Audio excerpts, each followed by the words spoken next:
Сәлеметсіздер ме, құрметті әріптестер, Сәуле Оралхановна. Бүгін қазақ тілі мен әдебиет пәні мұғалімдері қашықтықтан оқыту жағдайындағы тиімді кері байланыс әдістері мен қалыптастырушы бағалау ерекшеліктері тақырыбына ұйымдастырып отырған вебинар сіздерге тиімді әрі пайдалы болады деген үміттеміз. Сіздердің назарларыңызға бүгін осы қашықтықтан оқыту барысында қолданып жүрген әдіс тәсілдері және кері байланыстары ұқсас мұғалімдер бірігіп өздерінің презентациясын ұсынады. Енді бірінші кіріспе сөзді өзім бастайын. Қысқаша өйткені мынау өзіме керектісін ғана белгілеп қойдым. Рефлексия адамның өз білімі мен әрекетін талдау жасау, өзіне есеп беру, өзі туралы пікірлер арқасында рефлексиясын тереңдете түседі. Яғни, өзі туралы пікірді есту мен білуді кері байланыс деп атайды. Адамның бір ерекше қасиеті бар екен. Біз өзіміз туралы өзгелердің пікірін естігіміз келіп тұрады екен. Мысалға, біз ашық сабақ өткеннен кейін, ашық сабақ қалай болды, мен қалай сөйледім деген сұрақтарды жиі қойып жатамыз. Ал өзіміздің еститін кері байланысымыз кейде өзіміздің ішкі оймен сәйкес келуі де мүмкін екен, келмеуі де мүмкін екен. Алайда сырт пікір бізге білім мен әрекеттерімізді түзету, өзгерту, жақсартуға мүмкіндік береді. Олардың мұндай пікірі біз үшін кері байланыс болады. Осылайша өзгелердің өзіміз туралы пікірлері бізді өзімізді тануға, ішкі меннің қалыптасуына көмектеседі екен. Шанхай мегаполисінде әрбір мұғалім, мейлі ол тәжірибелі болсын, мейлі жас болсын, өз сабақтары мен әрекеттеріне кері байланыс алуға және өзгелерге беруге құқылы. Мұндай кері байланыс мұғалім кәсібінің ең маңызды бөлігі деп есептелінеді. Кері байланыстың өте тиімді екенін және өзімізге қажет екенін естен шығармауымыз керек. Құрметті әріптестер, осы вебинарға дайындалу барысында, іздену барысында мен өзім осы уақытқа дейін қандай кері байланыс түрлерін ұсынып жүрдім, соған кішігірім зерттеу жасадым. Енді кері байланыстың үздік тәжірибелері әрине көп. Енді өзім қандай кері байланыс түрлерін қолданып жүрмін, сол туралы сіздерге қазір айтып өтсем. Жиі және жүйелі кері байланыс түрін мен өзім жасап жүрмін деп есептедім. Өйткені онлайн мектепте білім ленд ұсынатын дайын тақырыптармен қоса өзімізде өз сабағымызды енгізіп жатамыз. Осы өз сабағымызға балалар жауап бергеннен кейін сол оқушылардың жұмыстарына мен осындай толық кері байланыс жүргізіп отырамын. Мына жерде енді оқымай қояйын, осы белгілеп кеттім. Жұмысың толық, тек мына ережелерді ескер деп арғатай демелгі ұшылаулар да буын мен дыбыс үндестігіне қарай тіркеседі деп арғатай мысал келтіріп кеттім. Келесі кері байланыстың түрі. Әрбір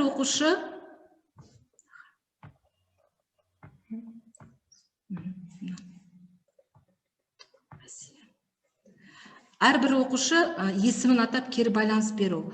Бұл көбінесе WhatsApp желісі арқылы жүзеге асады, өйткені WhatsApp'та толық оқушылар отырады группа болып. Осы берілген тапсырмаларға оқушылар өздерінің жауаптарын жіберген кезде кейде жеке чатқа жіберіңдер деп айтам, кейде сол группаға жіберіңдер деп айтам. Сол кезде әр оқушының атын атап, мысалы, Елдана, сенің ойың мен үшін құнды, позитивті түрде, бірақ мынандай кемшіліктерді ескер деген сияқты осындай кері байланыстарды мен өз басым жиі береді екен. Сонымен қатар позитивті кері байланыс бұл өте маңызды. Осы кері байланыстың бір басты ережелерінің бірі деп айтсақ та болады. Осы кері байланысты мен осы 90 аяқталғаннан кейін әрбір оқушыға жеке жіберіп отыруға тырысамын, өйткені қазақ тілі пәні бойынша әр оқушының жетістігі болады. Мысалға, мына жерде берген кері байланысымды сіздерге оқып бергім келеді. Лейла, сені 1-90-ды жақсы бітіруіңмен құттықтаймын. Арман мақсаттарың орындалсын, ешқашан қанатың талмасын деген кері байланыс беріппін. Осыны өзімнің жаңа жұмысымды ақтарып отырып кеше тауып алдым. Және мына жерде жарайсың, жауапкершілігіңе ризамын деген осындай сөздер оқушылардың мынандай керемет эмоцияларын шақырады екен. Мына жерге маған жіберген жаңағы кері байланыстарынан, смайлик арқылы графикалық кері байланыстарынан оқушылардың позитивті кері байланыс оларға өте жағымды және ұнайтынын байқадым. Енді сіздермен қазір бөліскім келіп тұрғаны, мен өзім үшін бір ерекше, оқушылар үшін де тиімді, өзім үшін де тиімді болған кері байланыстың түрі мына Google формада және Learning Apps-та жұмыс істеуді үйренгеннен кейін мен осы платформа емес, осы формада жиі оқушыларға тапсырма ұсына бастадым. 90 аяқталғаннан кейін немесе бөлім аяқталғаннан кейін міндетті түрде мен балалардан осындай сөздік жұмысын алып отырамын. Өйткені орыс класы болғандықтан олар үнемі өзінің сөздік қорларын дамытып отыру керек. Мына жерде көрініп тұрғандай, барлық оқушы дұрыс жауап берген мына сөздерді жасымен белгілеп қойдым. Бұны келесі сабақтың басында міндетті түрде оқушылармен талдап өтемін. Ал оқушылар толық меңгермеген сөздерді мен қызылға бояп қойдым. Және қай оқушы сол сұраққа дұрыс жауап берген жоқ. Бұл келесі сабақта жүргізілетін нақты және тиімді кері байланыстың бірі деп есептеймін. Және мына төменгі жақта нәтиже сабақ бойынша осындай кері байланыстар, нәтиже сабақ бойынша жүргізілген тапсырмаларға кері байланыс ұсындым. Және грамматикалық тақырыптарды өткеннен кейін осы Google формада балаларға тапсырма беріп, соларға ашып, барлық балаларға жұмыстары нақты көрініп тұрады. Әр оқушының мына жерде жауабы бар, аты жөндері бар. Сол кезде дер уақытысында келесі күні кері байланыс жасаған өте тиімді деп ойлаймын. Сонымен қатар мына жерде тағы бір Learning Apps деген бір жақсы форма бар екен, балаларға өте қызықты, осы сабақты қорыту барысында өте тиімді, және әр оқушы бұл жерде скриншот жасап жіберу керек. Өйткені өзің жеке құрастырмағаннан кейін, өзіңнің авторлық жұмысың болмағаннан кейін, оның қорытындысы келмейді екен, тек балалар жаңағы скриншот арқылы жібереді. Енді мен өзіме не алдым осы іздену барысында? Өзіме рефлексия беру арқылы өзімнің бойымнан тапқан кішігірім кемшілігім десем болады. Осы кері байланыстың арасында ойлауды дамыту үшін сұрақтары бар кері байланысты ұсыну, осы ойлануды қажет ететін кері байланысты мен мүлдем ұсынбайды екен, балаларға бермейді екен. Енді келешекте осы кері байланыс түрін қолдануды өзіме алдыма мақсат етіп қойдым. Сөзімді қорытындылай келе айтарым, кері байланыс кері байланыс арқылы мұғалімдер не алады? Оқытудағы жіберілген олқылықтар мен өзінің әрекетіне, қызметіне өзгерістер енгізуге көмектесетін мәліметтер алады екен. Ал оқушылар тиімді мұғалімдер тарапынан берілетін кері байланыс арқылы не алады? Жиі және маңызды берілген кері байланыстар оқытуды тиімді кері байланыстар оқытуға тиімді болады дей алғым келеді. Құрметті әріптестер, енді менің сөзімді арғаттай әріптестерім жалғастырады. Келесі сөз кезегі жаңа тізім бойынша Ерубаева Айгерім. Сәлеметсіздер ме, құрметті әріптестер. Бүгін біз әдістемелік бірлестігімен мен бірге Әсел Арыпханқызы екеуміз сіздерге кішкене видео ұсынсақ деп отырмын. Сол видеодан кейін жалғастыратын боламыз.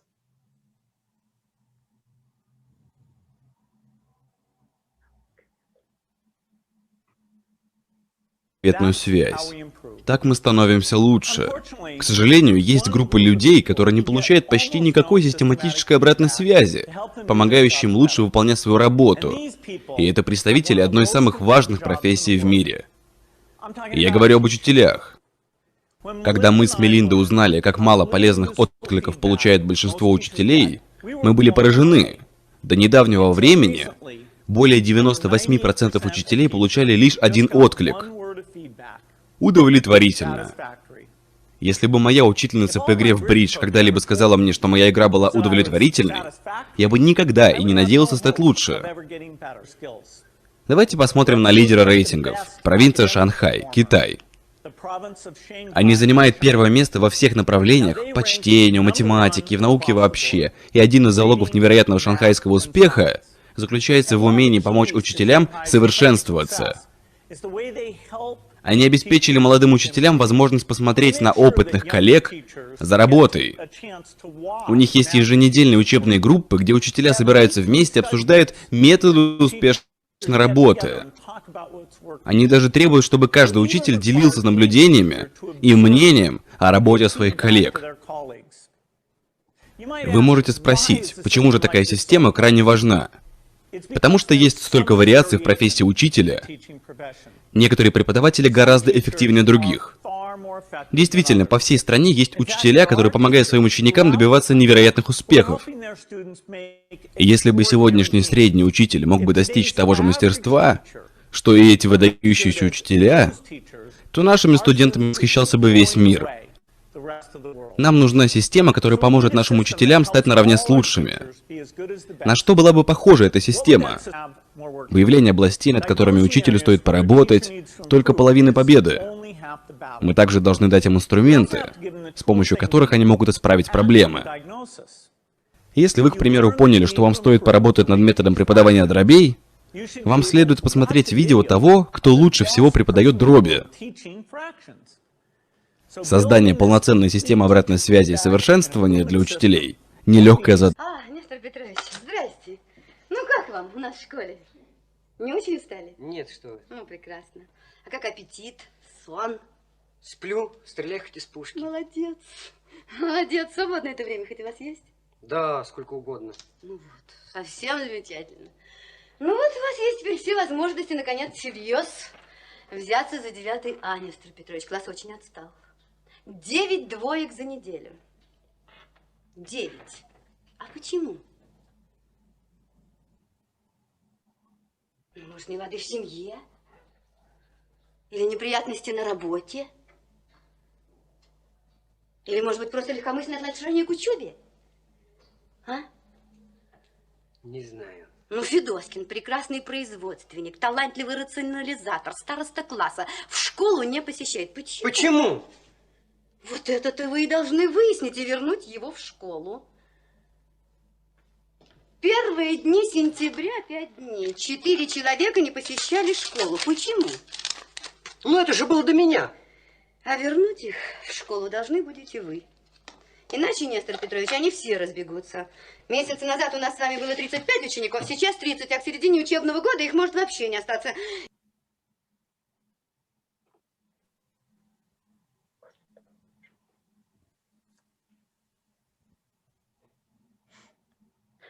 Құрметті әріптестер, өздеріңіз көргендей видеода, бұл жерде сынып жетекші ретінде, пән ретінде және Билл Гейтстің айтқан сөзінде жаны бар. Біз қазіргі уақытта бір-бірімізді осындай вебинарлар арқылы үйретіп, бір-бірімізге тәжірибе алмасақ, бұл біз үшін өте тиімді. Және де бізге берілген тақырып қашықтан оқыту жайындағы тиімді кері байланыс әдістері мен ерекшеліктері. Енді қазір қашықтықтан оқыту бойынша жүргізілетін кері байланыс түрлері біз көбіне жазбаша және де ауызша түсініктемелер береміз. Енді осы вебинарға дайындалған уақытында, бір аптаның осы 2-3 күн ішінде дайындалған кезінде түрлі ресурстарды көріп, түрлі вебинар сабақтарды көрген кезінде маған ең қызық болғаны видео комментарий. Мен бірақ өзім әлі жасап көрген жоқпын. Себебі бұны бізге ұсынған Джон Хетти «Видное обучение» деген кітабында осыны ұсынған. Және де осы видео комментарий туралы Академия цифрового учителя деген жерде Академия цифрового учителя деген YouTube каналында жазылған. Және де бұл жерде біз мысалы қолданатын болсақ, сабақтарымызда видео материал қолданғаннан кейін тест, біз енді Google Classroom мен жұмыс жасайын деп жатырмыз ғой бұйыртса. Сол Google Classroom'да тест құрып, бала сол видео сабақты қарай отыра, бірден сол жерден сұрақтардың жауабын жазып жібереді. Бұл қазіргі уақытта өте тиімді болады деп ойлаймын. Келесі вебинарларда мүмкіндік болып жатса, қалай мен жүзеге асырдым практикалық түрде сіздерге көрсететін боламын. Ең қызықтырған нәрсе осы. Қазіргі уақытта біз жазбаша, ауызша түсініктеме жаңағы кері байланыс түрлерін біз алып жатырмыз. Енді қазіргі уақытта біздің түрлі алып жатқан кері байланыстың түрлері. Енді менің қандай тиімді кері байланыс менің сабақтарымда жүзеге асырады. Осы уақытқа дейін мен білгім келеді, немесе жаңағы смайликтер арқылы түрлі кері байланыстар алып отырғаным, бірақ мен осы жерде деңгейлі, бұл менің деңгейлі деп аталатын кері байланыстың түрі, өздеріңіз көріп тұрсыздар, тапсырма деңгейі, үдеріс деңгейі, өзін-өзі реттеу деңгейі және жеке деңгей. Тапсырма деңгейін барлық бала жасай алады. Сен үшін тапсырма қаншалықты түсінікті болды? Үдеріс деңгейі, тапсырманы түсініп орындау үшін саған не қажет болды? Яғни осы тапсырмада сізге не қажет болды деген кезінде, көбіне мысалы әдебиет сабағында қолданатын болса, қазақ тіл сабағында ережелер деп айтады. Әдебиет сабағында мысалы Ахмет Байтұрсынұлын өтсек, 40 мысалдың кітабы деген сияқты өздерінің ұсыныстарын айтады. Ал енді өзін-өзі реттеу деңгейі, іс-әрекеттердің бағыты мен реттеуін бақылауды қалай жүзеге асырасың? Өзіңді сабақта бақылай алдың ба? Өзіңді жаңағы реттей алдың ба? Қазір білесіздер, қашықтықтан оқыту болғаннан кейін бізге ол өте қиын. Сондықтан олар өздері жазалады. Бүгін мен сабақта өзімді реттей алдым, бүткіл тапсырманы орындай алдым деген сияқты кері байланыс береді. Енді жеке деңгей, яғни жеке деңгей деп отырғанымыз бұл біздің сабағымызды мақсатқа жеткізетін деңгейі. Мен бүгінгі сабақта өзіме не алдым? Енді сабақта балалар, бұл жерде көп оқушылар жаңағы айтқан бойынша, мен сабақтың мақсатына қарай жазады. Яғни кеше ғана өткен сабағымызда автордың образын ашу, автордың бейнесін ашу. Яғни мен автордың бейнесін аша алдым. Немесе мен бүгін барлық мақсаттарға жеттім, тапсырмаларды орындай алдым деп, осы жеке деңгейде оқушылар өзінің жаңағы мақсатқа жеткендігін туралы айтады. Келесі сөз Әсел Арпанқызына беремін.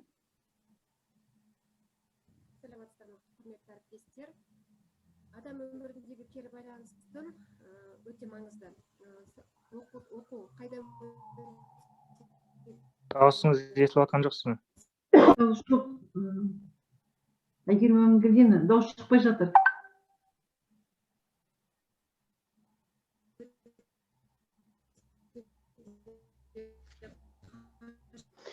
Енді біз Әсел Арпанқызы екеуміз дайындалған кезінде ол кісі сипаттамалық кері байланыс алған болатын. Өзіне ол оқушыдан мұғалімге, мұғалімнен оқушыға. Жалғастырасыз ба, Әсел апай?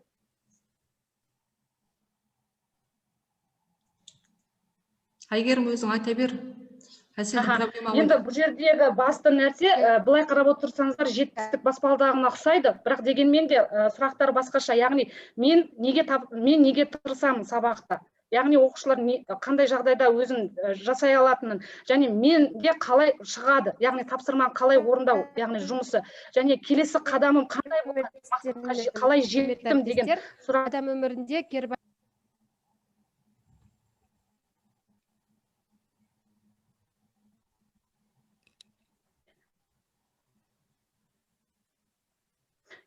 Яғни бұл жерде мақсатқа қалай жеттім? Ең бізді қызықтыратын нәрсе осы баспалдақтар арқылы, сұрақтар арқылы олар мақсатқа қалай жеткендігі туралы жазады.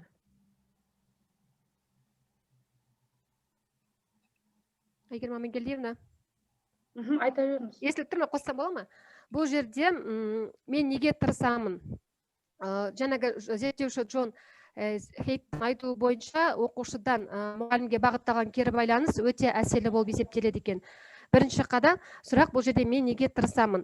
Бұл жерде оқушы өзінің сабақты мақсатын түсініп, жаңағы қызығушылығын оянады екен. Ал егер де кейбір түсінбейтін оқушыларға біз бұл сұрақты керісінше қоя алады екенбіз.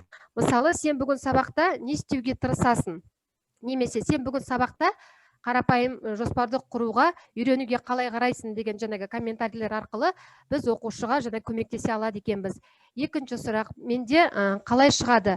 Бұл жерде оқушыға біз жаңағы дескриптор немесе нұсқаулық беру арқылы оқушыға көмектесеміз. Үшінші келесі қадам, бұл жаңағы екі сұрақтың жауабын меңгерген оқушы үшінші қадам ары қарай өзін болжап, мақсатқа қалай жетуді шешімін табады. Бұл жерде тапсырмаларды орындау кезінде, сабақ барысында немесе қорытынды шығаруда бұл осы үш маңызды сұраққа жауап беруді ұсына отырып, біз оқушылардың рефлексивті ойлауын дамыта аламыз. Яғни рефлексивті ойлау дегеніміз түрлі әдіс амал тәсілдер арқылы оқушының жақсы нәтижеге жету.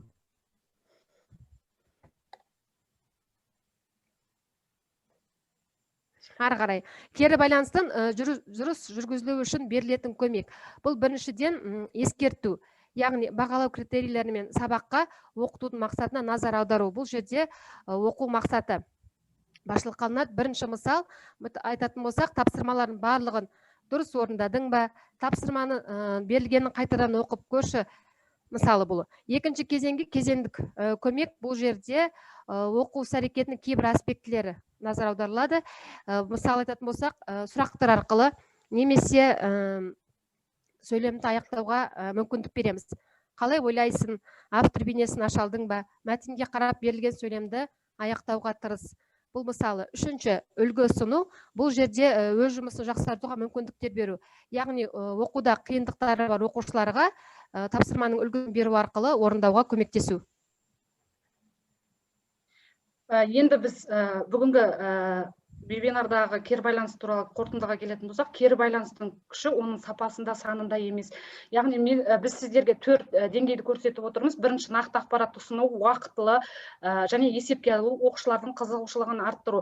Қазіргі уақытта біз тек қана осының ішінде ойлаймын, тек қана менде де қиыншылықтар болады. Барлық әріптестеріміз көбіне нақты ақпаратты ұсынумен уақытылы жасайды деп қана ойлаймын. Мысалы, нақты ақпаратты ұсыну неліктен жауап дұрыс немесе дұрыс емес. Уақытылы деп отырғаным, сабақтан кейін келесі күннен кешіктірмей беріледі. Мысалы, барлығымыз уақытында кері байланысымызды мүмкіндік болғанша келесі сабаққа дейін беруге тырысамыз. Ендігі біздегі ақсап жатқан дүние, енді бұл оқу мақсаты мен сабақ мақсатына және критериялық бағаға есепке алу.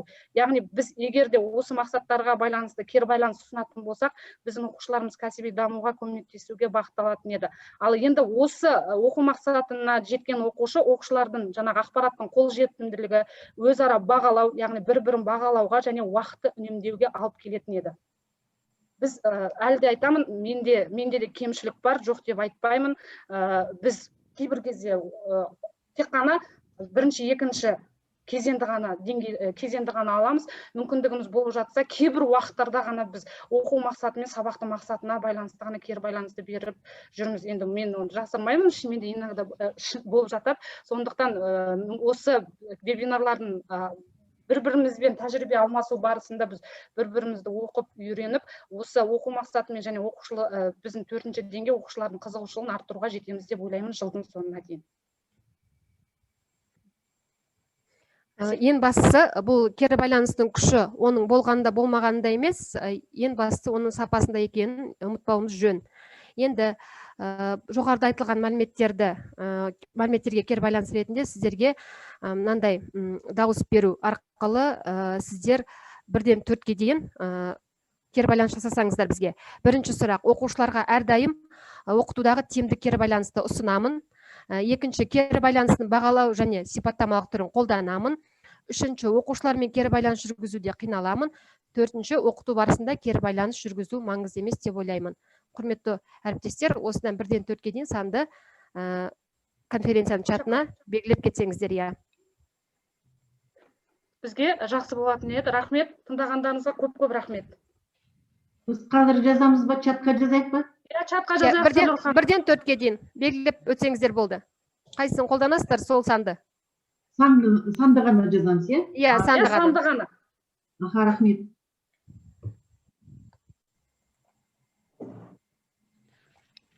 Қосыла берейін ба?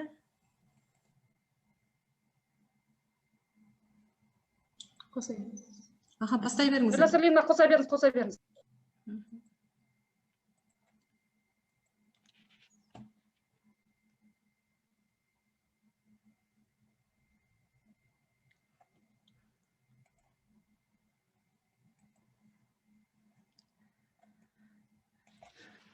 Сәлеметсіздер ме, құрметті әріптестер, жұмыстарыңызға сәттілік тілеймін.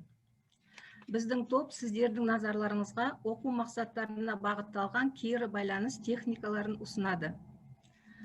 Сабақтың басында әр оқушы өзінің алдына мақсат қояды. Сабақтың соңында сол мақсатқа жетті ма, жетпеді ма, соны тұжырымдайды. Ал біз мұғалімдер оқушының мақсатқа жетуіне бағыт беріп отыруымыз қажет.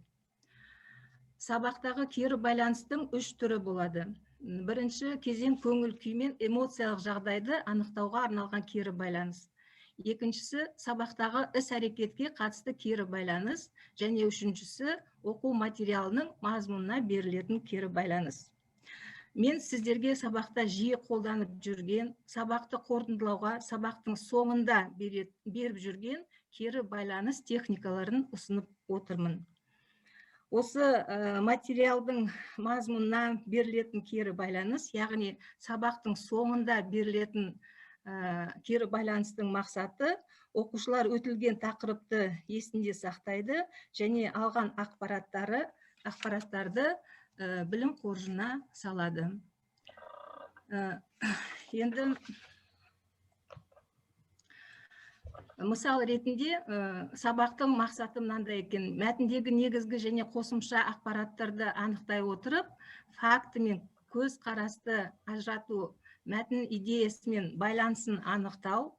Сабақтың мақсаты бойынша оқушыларға жетістік сатысы арқылы өзін бағалауға ұсынамын. Оқушы мына берілген ақпараттарды оқып отырып, өзінің сабақтағы іс-әрекетін, сабақтың мақсатын есіне түсіріп, сатының қай сатысында екенін өзі анықтап біледі. Келесі сабақтың мақсаты көркем шығармадағы кейіпкер жүйесін жинақтау, кейіпкер бейнесін даралау арқылы өмір шындығын көрсету дейді.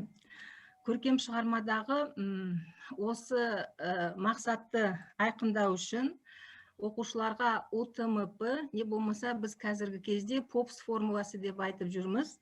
Осы технология арқылы оқушы шығарма бойынша өз ұстанымын, көзқарасын жазады, түсіндіру немесе негіздеуін жазады, себебін жазады, мысал келтіреді, дәлелдейді өз ойын және нәтижесін көрсетеді. Және де бұл техника оқушыға эссе жазудағы өте тиімді жолдарының бірі болып есептеледі. Келесі монолог, диалог құрастыру мақсатында өткен сабақта оқушы өзін бағалайды және де әр сөйлемнің тұсында белгі қояды және алға ілгеру бар ма жоқ па, мына саты бойынша өзін бағалайды. Келесі мына сабақтың тақырыбы бізде кедейлік неден туады деп аталады. Сабақтың тақырыбы. Сабақтың мақсаты мәтін үзінділері бойынша болжам жасау, тиісті ақпаратты анықтай білу деген. Енді бұл сабақтың тақырыбы да, мақсаты да өте күрделі болды да, 11-ші сынып оқушылары үшін актуалды болды. Сабақтың соңында келешегі туралы оқушылар ойланды және де мына сұрақтар қойған менің сұрақтарыма жауап берді. Не сезіндім, қандай ой пайда болды маған, және де бұл сабақта маған не ұнады деген. Келесі өзіндік бағалауда плюс және минус арқылы оқушылар алған ақпараттарды толық мәнде толығымен байланыстырды ма, жоқ па, соны жазады. Және де мына кез келген сабақты осы өте жиі қолданып жүрген кері байланыстың аяқталмаған сөйлем техникасы. Бұл жерде оқушылар өз ойларын жазады. Менің қайталағаным сабақта, менің білгенім, менің есте сақтағаным және менің үйренгенім дейді. Келесі оқушыларды жалықтырмас үшін мен сабақта әсіресе орта буында сабақ беретін оқушыларға мен тесттердің неше түрлерін қолдануға тырысамын. Мысалы үшін, мына тест ұсынғанда оқушы санды таңдайды да, мына санға басқанда сұрақ шығады, осы сұраққа жауап береді. Не болмаса мына 4 санын таңдаса сұрақ шығады, осы бойынша оқушыларды қызықтыруға тырысамын. Келесі, мынау переворачивающая картинка деп аталады. Жаңағы бір жағына бұл карточканың бір жағына сұрақты қойсаң, содан кейін оқушы жауап бергеннен кейін жауабы өзі шығады, айналып жауабы шығады. Келесі тест сұрақтары, мысал үшін мен оқушылармен синоним, антоним, амоним деген тақырыпта оқушылармен тақырыпты өткеннен кейін білімдерін тексеру үшін осындай дыбыстық тестті ұсындым. Мысал үшін, егерде синоним сөздерді тап дегенде оқушы дұрыс жауап бермесе, қызыл жанатта дыбыс шығады. Ал егерде дұрыс жауап берсе, шапалақ шығады. Содан кейін, егерде антоним сөздерді тап десе, дұрыс жауап бермесе, қызыл жанады. Ал егерде дұрыс жауап беретін болса, шапалақ шығады. Сонымен қатар, интернет платформалары арқылы кері байланыстарды жүргіземін. Мысал үшін, TestPad платформасында оқушылармен оқу сауаттылығына байланысты көптеген мәтіндерді жіберемін. Ол өте тиімді, себебі бұл жерде бірден бағасы шығады, қанша оқушы жауап бергені шығады, және де диаграмма ретінде шығарып береді. Және де сабақтың соңында 5-6 сұрақтан тұратын тест құрастырып оқушыларға жібергенде бірден қанша пайызға орындағаны және бағасы шығады. Және де онлайн мектептегі барлық мүмкіндіктерді қолдануға тырысамын. Жазбаша түрінде балалар жібереді маған, бірақ бұл жердегі кері байланысты мен WhatsApp арқылы жіберемін. Менде осы. Назарларыңызға рахмет. Сөзімді Динара жалғастырады.